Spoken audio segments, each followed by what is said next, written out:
Polavaram project విషయంలో pending ఉన్న 5,000 కోట్ల రూపాయల బిల్లుల్ని చెల్లించి పనులను వేగవంతం చేశాం. డయాఫ్రామ్ గోడ నిర్మాణం ఇప్పటికే 91% పూర్తయింది.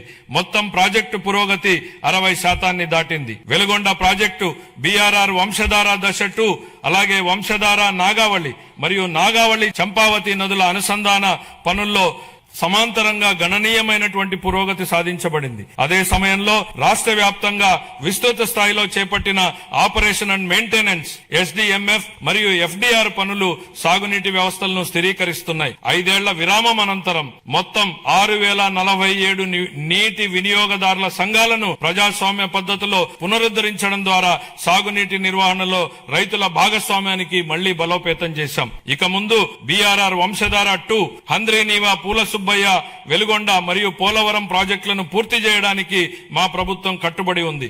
రాయలసీమను శాశ్వతంగా కరువు రహిత ప్రాంతంగా మార్చడానికి పోలవరం నల్లమల సాగర్ అనుసంధానంపై మేము చురుగ్గా దృష్టి సారించాం. రాయలసీమను గ్లోబల్ హార్టికల్చర్ హబ్ గా తీర్చిదిద్దే ప్రణాళికలో సాగునీటి సరఫరా కూడా ఒక కీలకమైనటువంటి భాగం. 2026-27 ఆర్థిక సంవత్సరానికి గాను జలవనరుల శాఖకు 18,224 కోట్ల రూపాయల కేటాయింపును ప్రతిపాదిస్తున్నాను.